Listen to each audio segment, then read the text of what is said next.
5 വയസ്സ് മുതലേ ഞാൻ കണ്ട കൊടി എന്ന് പറയുന്നത് കാവി കൊടിയാണ്. ഞാൻ 5ാം ക്ലാസ്സിൽ വരെ ഒരു സ്കൂളിലാണ് പഠിച്ചത്. 6ാം ക്ലാസ് ഞാൻ ഗവൺമെന്റ് സ്കൂളിൽ ചേർന്നപ്പോൾ RSSന്റെ 1ാമത്തെ ട്രെയിനിങ് കഴിഞ്ഞു. 1ാമത്തെ ട്രെയിനിങ് കഴിഞ്ഞിട്ടാണ് ഞാൻ 6ാം ക്ലാസ്സിൽ മറ്റൊരു സ്കൂളിൽ ചേരുന്നത്, ഒരു ഗവൺമെന്റ് സ്കൂളാണ്. അവിടെ ചേർന്നപ്പോൾ ആ ക്ലാസ്സിൽ ഒരു വെള്ളത്തൊപ്പി വെച്ച ഒരു കുട്ടി, ഞാൻ ആദ്യമായിട്ടാണ് ഈ വെള്ളത്തൊപ്പി വെച്ച കുട്ടിയെ കാണുന്നത്. കാരണം 5ാം ക്ലാസ് വരെ പഠിച്ച സ്കൂളിൽ ഇല്ല, അതെന്റെ നാട്ടിലാണ്. ഇവനെ കണ്ടപ്പോൾ തന്നെ ശാഖയിൽ നിന്ന് പഠിപ്പിച്ച പല കാര്യങ്ങളും ഓർമ്മ വന്നു. കാരണം എന്താ, ഇവരെന്താ പാകിസ്ഥാൻ ചാരന്മാരാണ്.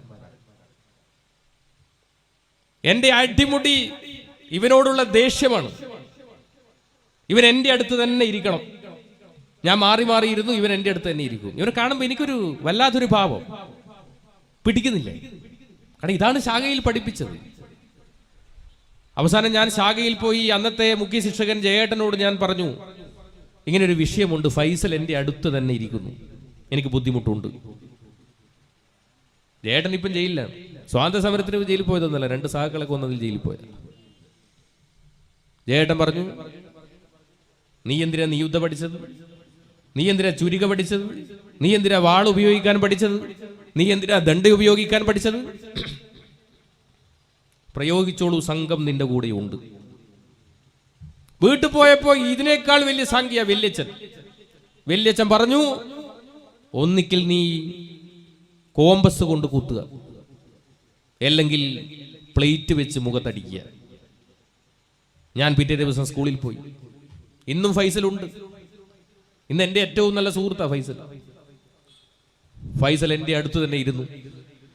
ഞാൻ ഒന്നും നോക്കിയില്ല, എൻ്റെ ബാഗിൽ നിന്ന് പ്ലേറ്റ് എടുത്ത് ഫൈസലിനെ ഒരു മുഖത്തൊരൊറ്റ അടിയം കടിച്ചു. 2 പല്ലും പുറത്തേക്ക് പോയി.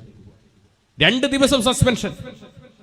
6ാം ക്ലാസ്സിൽ പഠിക്കുന്ന ഒരു സ്വയം സേവകനായ ദൈനംദിന ശാഖയിൽ പങ്കെടുക്കുന്ന എനിക്ക് ഫൈസൽ എന്ന് പറയുന്ന ഒരു ഇസ്ലാം മതവിശ്വാസിയോട്, ഒരു ഇസ്ലാം നാമധാരിയോട് തോന്നിയ വികാരം ഇതാണെങ്കിൽ 65 വയസ്സായ നരേന്ദ്രമോദിക്കും അമിത്ഷയ്ക്കും തോന്നുന്ന വികാരം എന്തായിരിക്കുമെന്ന് കാണാൻ നമ്മൾ ആരെങ്കിലും കോളേജിൽ പഠിക്കണോ? ചിന്തിക്കണം. എങ്ങനെയാ ഒരു സ്വയം സേവകന്റെ ദിവസം ആരംഭിക്കുന്നത്? എങ്ങനെയാ? ഞാനും ഇവിടെ ഞാൻ പരിചയപ്പെടുത്താൻ പോകുന്ന ഒരു പ്രചാരകൻ കൂടി ഇവിടെ വന്നിട്ടുണ്ട്. ജന്മഭൂമിയുടെ ദീർഘകാലം സബ് എഡിറ്റർ ആയിരുന്നു സുബഹ്. അദ്ദേഹം 15 വർഷം RSSന്റെ പ്രചാരകനായിരുന്നു.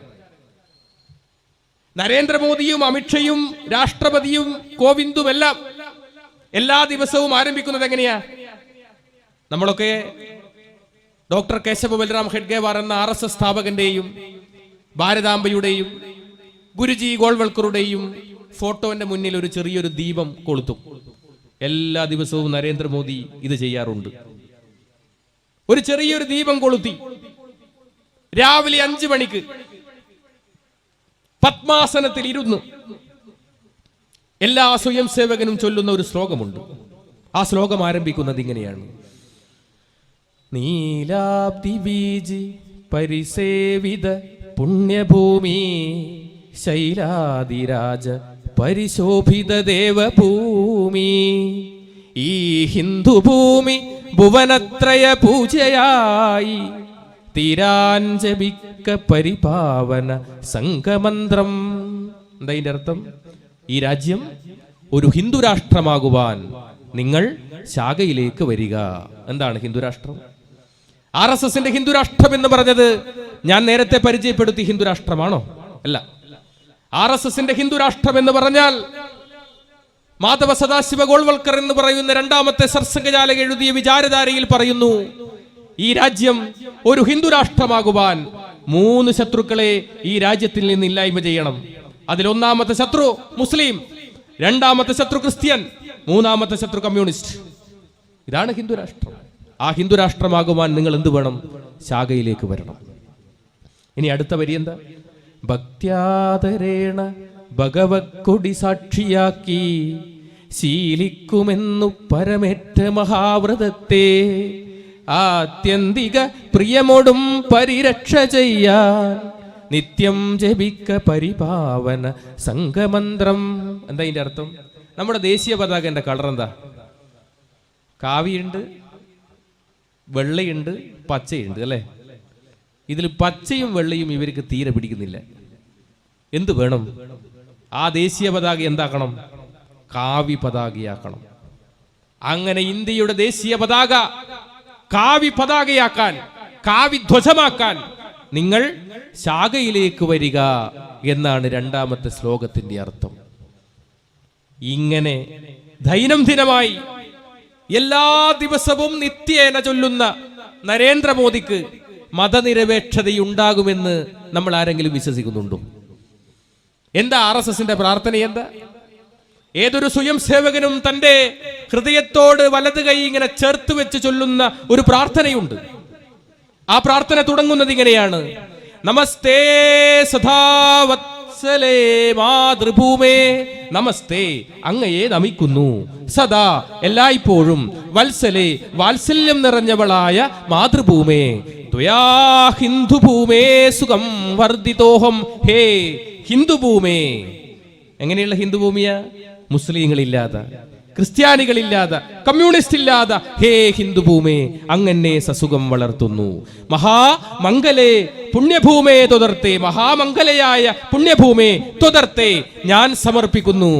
പദത്വേഷഖായോ നമസ്തേ നമസ്തേ, ഞാൻ ഈ ഹിന്ദുരാഷ്ട്രമുണ്ടാക്കുവാൻ വേണ്ടി എൻ്റെ ശരീരവും മനസ്സും സമർപ്പിക്കുന്നു. ഇതാര് സമർപ്പിച്ചു കഴിഞ്ഞു? മോദിയും അമിത്ഷയും ഒക്കെ സമർപ്പിച്ചു കഴിഞ്ഞു. എന്താ വേണ്ടത്? എന്താണ് ഈശ്വരനോടുള്ള പ്രാർത്ഥന? എന്താ?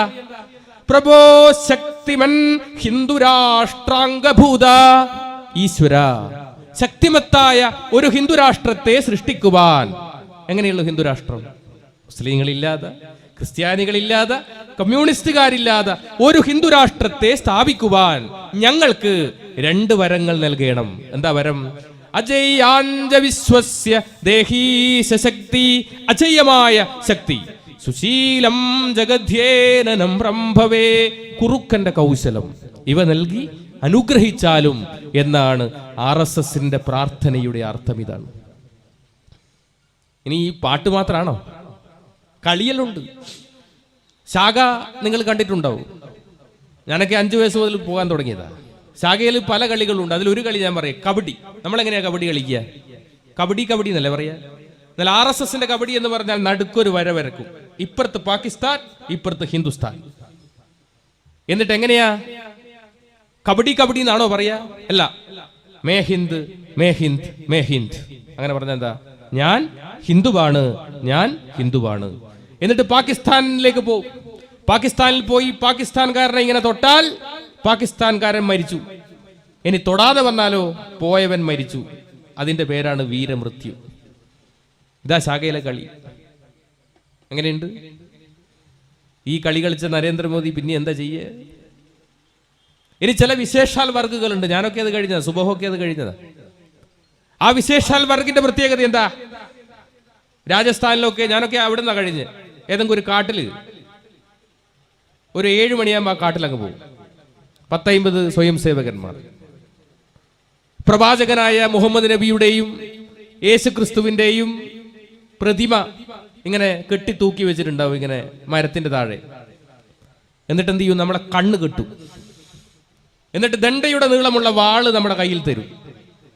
എന്നിട്ട് ആ വാള് കൊണ്ട് മുഹമ്മദ് നബിയുടെയും യേശു ക്രിസ്തുവിന്റെയും കഴുത്തിങ്ങനെ അടയാളപ്പെടുത്തി തരും. ഇങ്ങനെ വാള് കൊണ്ട് ഇങ്ങനെ ആ ലെങ്ത് കറക്റ്റായിട്ട് ഇങ്ങനെ അടയാളപ്പെടുത്തും. എന്നിട്ട് നമ്മുടെ ആ കണ്ണ് കെട്ടിയിട്ടല്ലേ ഉണ്ടാകുക. എന്നിട്ട് അവർ തിരിതിരിക്കും. എന്നിട്ട് നമ്മൾ എന്ത് ചെയ്യണം? കൃത്യമായി മുഹമ്മദ് നബിയുടെയും യേശു ക്രിസ്തുവിന്റെയും കഴുത്തറക്കണം. അങ്ങനെ അറുത്താൽ ഡോക്ടർ കേശവ ബൽറാം ഖഡ്ഗേവാറിന്റെ വെങ്കല പ്രതിമ സമ്മാനമായി കിട്ടും. എൻ്റെ വീട്ടിൽ ഈ പ്രതിമ 5 എണ്ണം ഉണ്ട്. സുബഹിന്റെ വീട്ടിലും ഉണ്ട്. നരേന്ദ്രമോദിക്ക് പിന്നെ വീടില്ലാതുകൊണ്ട് പറയാൻ പറ്റും. എന്നാലും എത്രയുണ്ടാവും ഈ 65 കൊല്ലത്തിനിടയിൽ? അങ്ങനെയുള്ള നരേന്ദ്രമോദിക്കും അങ്ങനെയുള്ള അമിത്ഷയ്ക്കും മതനിരപേക്ഷത ഉണ്ടാകൂ എന്ന് നമ്മൾ വിശ്വസിക്കുന്നുണ്ട്. ഞങ്ങൾക്ക് ആരെയാണ് പ്രതീക്ഷ? രാഷ്ട്രപതിയെ പ്രതീക്ഷയുണ്ടോ? ഇല്ല. പ്രധാനമന്ത്രിയെ പ്രതീക്ഷയുണ്ടോ? ഒട്ടുമില്ല.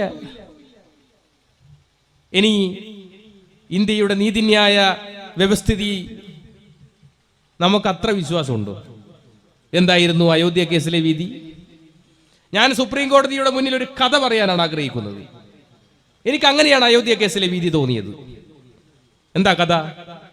ഒരു കോഴിയും എലിയും തമ്മിൽ ഒരു അപ്പം വിഷയവുമായി ബന്ധപ്പെട്ട് കോടതിയിലെത്തി. കോടതി എലിയോട് ചോദിച്ചു, ആരാണ് ഈ അപ്പത്തിന് അരി വാങ്ങിച്ചത്? കോഴിയാ വാങ്ങിച്ചത്. അരി മാവാക്കിയതാരാ? അതും കോഴിയ. ശർക്കര വാങ്ങിച്ചതോ? അതും കോഴിയ. തേങ്ങ വാങ്ങിച്ചത്? അതും കോഴിയ. അപ്പം ചുട്ടതാരാ? അതും കോഴിയ. എല്ലാം കേട്ട ശേഷം കോടതി പറഞ്ഞു, ഈ അപ്പത്തിന്റെ പൂർണ്ണ അധികാരം കോഴി കാണുന്നിരിക്കെ ഈ അപ്പം എലിക്ക് വിട്ടുകൊടുത്തിരിക്കുന്നു എന്നതുപോലെയല്ലേ അയോധ്യ കേസിലെ വിധി? അപ്പൊ നമുക്കറിയാം പ്രതീക്ഷ. ഈ നീതിന്യായ വ്യവസ്ഥിതിക്കും പ്രധാനമന്ത്രിക്കും രാഷ്ട്രപതിക്കുമെല്ലാം അപ്പുറത്താണ് ജനാധിപത്യം. ആ ജനാധിപത്യത്തെയാണ് ഞങ്ങൾക്ക് ഏറ്റവും വിശ്വാസം. അതുകൊണ്ട് മിസ്റ്റർ മോദി, ഈ പൗരത്വ നിയമം എന്ന് പറയുന്ന ഒന്നാമത്തെ ശത്രുവിനെ നാട് കടത്താനുള്ള, വംശശുദ്ധി വരുത്താനുള്ള ഈ കാടത്ത നിയമമില്ലേ, ഈ പറയുന്ന ജനകീയ ജനാധിപത്യ വിപ്ലവമില്ലേ, ഈ എന്റെ മുന്നിൽ കാണുന്ന ജനങ്ങൾ, അതെല്ലാ മതസ്ഥരുമുണ്ട്, എല്ലാ ജാതിയിലുംപ്പെട്ടവരുണ്ട്, അവരെല്ലാവരും ഒന്നടങ്കം എതിർക്കും എന്ന് മാത്രമല്ല, അത് അറബിക്കടലിൽ എറിയേണ്ടി വരുമെന്ന് മാത്രമാണ് ഞങ്ങൾക്കിതിന് പറയാനുള്ളത്. ഈ പൗരത്വ നിയമം ഒന്നാമത്തെ ശത്രുവിനെ വെളിയിൽ കളയാനുള്ളതാണ്.